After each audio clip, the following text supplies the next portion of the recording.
রাহুল ও প্রিয়াঙ্কা গান্ধী গ্রেপ্তারের প্রতিবাদে জাতীয় কংগ্রেসের প্রতিবাদ বিক্ষোভ মিছিল।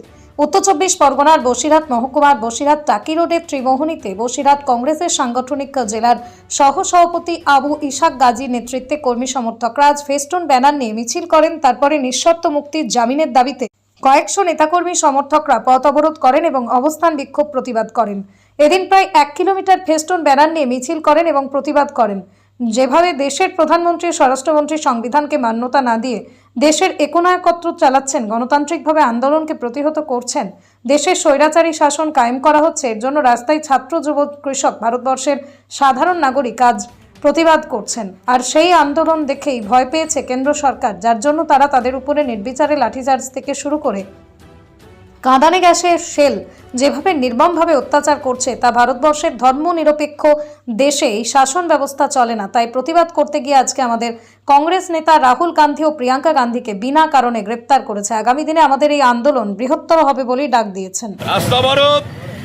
আপনারা জানেন যে ভারতবর্ষের লেখাপড়ার ব্যবস্থা একেবারে লাটে তুলে দিয়েছেন মোদী সরকার। প্রতি বছর নিয়ম করে প্রশ্নপত্র ফাঁস হচ্ছে, দেশের ছাত্রছাত্রীদের তারা একেবারে অতল তলে তলিয়ে যাচ্ছে। এর প্রতিবাদে গতকাল হাজার হাজার লক্ষ লক্ষ ছাত্রছাত্রী প্রচণ্ড বৃষ্টির ভিতরে দিল্লিতে আন্দোলনে নেমেছিল। তাদের উপরে বিজেপির পুলিশ অকথ্য হামলা চালায়।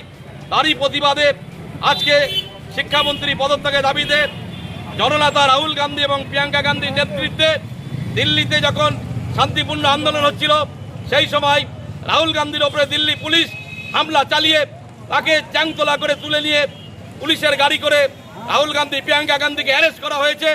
তারই বিরুদ্ধে সারা ভারতবর্ষে আন্দোলন চলছে। আমরা এই সামান্য 10-15 মিনিটের মধ্যে আমরা বসিরহাটে বেশ অন্তত সহকারী কংগ্রেসের কর্মীরা একতাবদ্ধ হয়ে আমরা বসিরহাট ত্রিমোহনীতে অবরোধ আন্দোলন করছি এবং আমাদের আগামী কাল থেকে আরও বৃহত্তম আন্দোলন শুরু হবে। রাহুল গান্ধী এবং প্রিয়াঙ্কা গান্ধীকে যদি নিঃশর্তে ছেড়ে না দেওয়া হয় এবং ভারতবর্ষের এই মুহূর্তে সবচাইতে বড় দুশ্মন নরেন্দ্র মোদীকে পদত্যাগ করতে হবে, শিক্ষামন্ত্রীকে পদত্যাগ করতে হবে। তারা যদি পদত্যাগ না করে তাহলে আমাদের কংগ্রেসীদের আন্দোলন আরো বৃহত্তম আন্দোলন আমরা চালিয়ে যাবো। রাহুল গান্ধী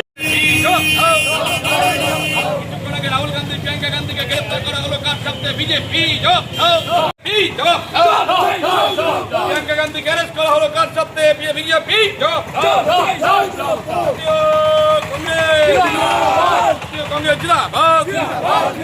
রাহুল গান্ধীকে অ্যারেস্ট করা হলো কার সাথে? বিজেপি। জবাব দাও। গান্ধীকে অ্যারেস্ট করা হলো কার সাথে?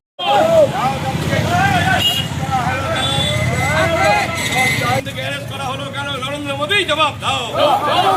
প্রিয়াঙ্কা গান্ধীকে অ্যারেস্ট করা হলো কেন? রাহুল গান্ধীকে অ্যারেস্ট করা হলো কেন? বিজেপি। জবাব দাও। রাহুল গান্ধীকে অ্যারেস্ট করা হলো কেন? বিজেপি। জবাব দাও।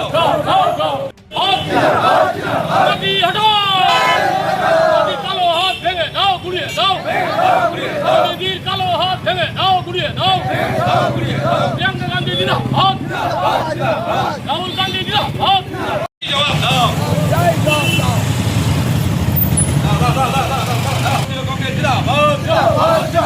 দিল্লিতে রাহুল গান্ধী, প্রিয়াঙ্কা গান্ধীকে অ্যারেস্ট করা হলো কেন? নরেন্দ্র মোদী। জবাব দাও। রাহুল গান্ধী, প্রিয়াঙ্কা গান্ধীকে অ্যারেস্ট করা হলো কেন? নরেন্দ্র মোদী। জবাব দাও। হলো কেন? নরেন্দ্র মোদী। জবাব দাও। প্রিয়াঙ্কা গান্ধীকে অ্যারেস্ট করা হলো কেন? নরেন্দ্র মোদী। জবাব দাও। রাহুল গান্ধীর অ্যারেস্ট করা হলো কেন? নরেন্দ্র মোদী। জবাব দাও। প্রিয়াঙ্কা গান্ধীর অ্যারেস্ট করা হলো কার সাথে? নরেন্দ্র মোদী। জবাব দাও। কিছুক্ষণ আগে রাহুল গান্ধী, প্রিয়াঙ্কা গান্ধীকে গ্রেপ্তার করা হলো কার সাথে? বিজেপি। জবাব দাও। কালো হাত ভেঙে দাও, গুড়িয়ে দাও। মোদীর কালো হাত ভেঙে দাও, গুড়িয়ে দাও। প্রিয়াঙ্কা গান্ধী দিনা হাত, রাহুল গান্ধী দিনা হাত।